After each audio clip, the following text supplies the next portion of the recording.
Surprisingly, many companies actually do not know this from the beginning. Hello. So I recently came across an article in the Financial Times that talks about the sudden absence of key people in your organization.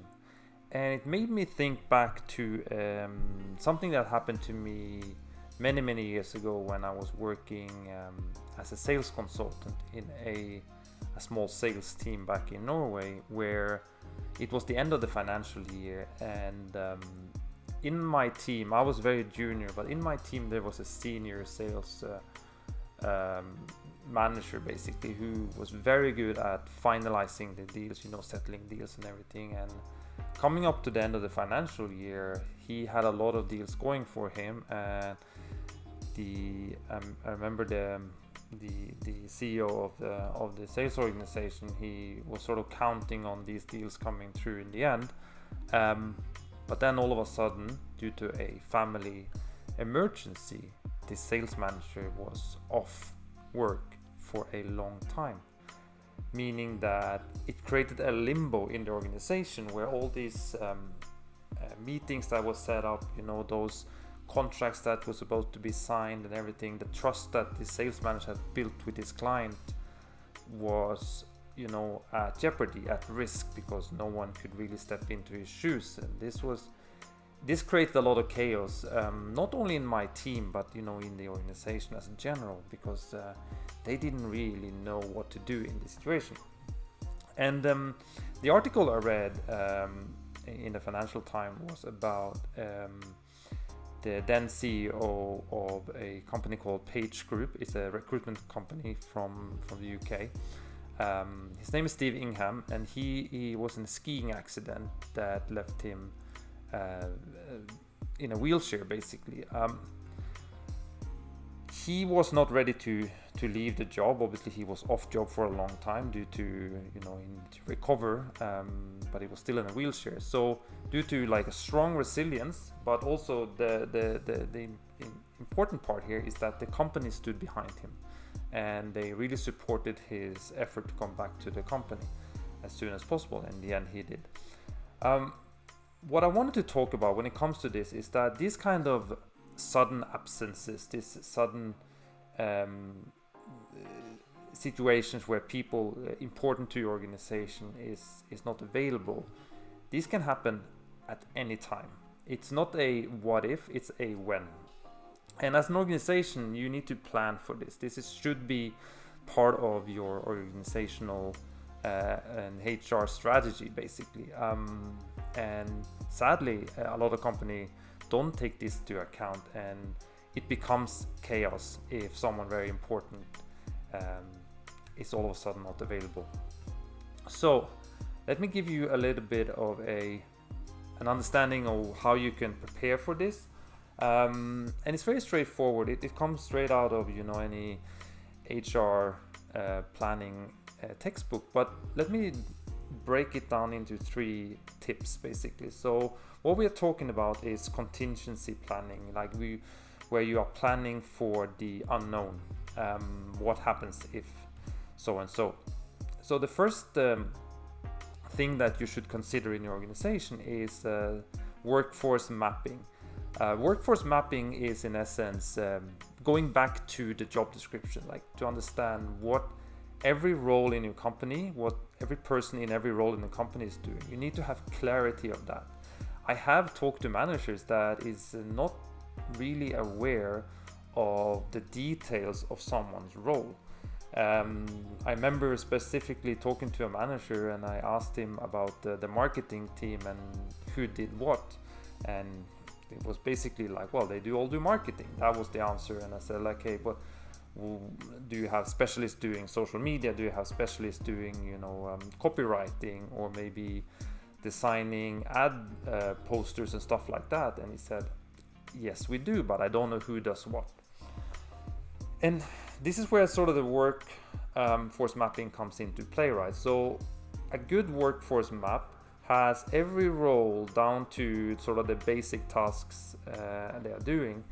This makes it easier if someone is all of a sudden off to look at the workforce map to see, okay, that person is now unavailable due to either illness, could be an accident, or maybe they quit. This is what they did. It should be in the job description, obviously, but if you have it maybe mapped up with all the things, either you have it online in the intranet, or maybe you have a physical board on the wall somewhere in the office, you can easily go in and see, okay, this is what that person did, so this is what we need to cover. Okay, that's number one. Number two is cross-functional training. And cross-functional training is making sure that if someone is not available to do a job, you have other people in the same team able to step in quickly to take over different tasks or duties that person was doing. I think that this one is especially important for those tasks that you don't want to spend too much time trying to find a consultant if needed. It's like let's go back to the example of someone working in marketing. There's a lot of marketers that are very good at design, for example, or a lot of marketers that also maybe can also step into website creation, or a social media marketer can easily maybe start working on some paid advertisement campaigns, so just by provided a little bit of cross-functional training within the teams can actually set you up to have some sort of contingency if an important asset of the people in your company is missing for a time, so they can sort of step in. And all of this should be, again, part of the workforce mapping. You can see who's available, who has the skills, who has the competency, who has training in different tasks. Succession planning. Succession planning is who steps into someone's shoes when those shoes are empty. Like if the chief financial officer is not available, who is second in line to step in? Surprisingly, many companies actually do not know this from the beginning. They just have one person, especially a critical role, working in that role, and I don't know if they actually assume this or how their thinking goes sometimes. It's like, if that person leaves tomorrow, they will basically then have to either go to the recruitment team, they have to hire a headhunter, and they have to post that job to try to attract a new person. And for anyone who ever done anything with recruitment, you know how time consuming that can be.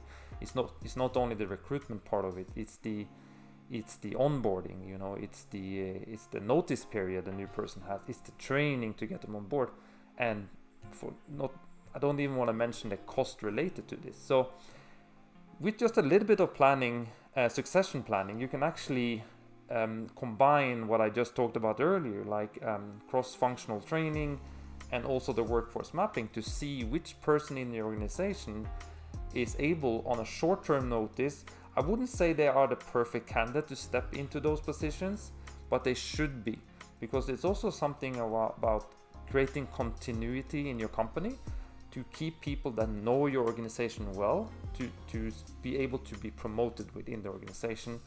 Maybe not in the same position as they were before, but there are a lot of people that if you do a proper mapping, that you find out that people have different skill sets, that they can that you can elevate them into new positions. And in the case of an unexpected absence of someone important, you should be able to have a contingency plan. You should be able to look at your workforce map.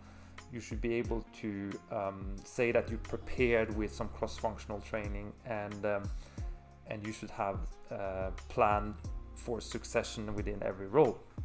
And I think in the end, if you take all these things into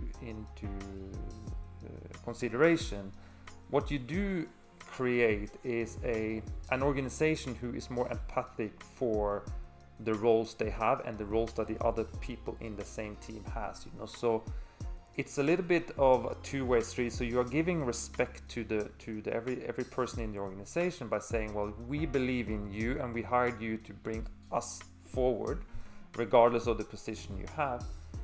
At the same time,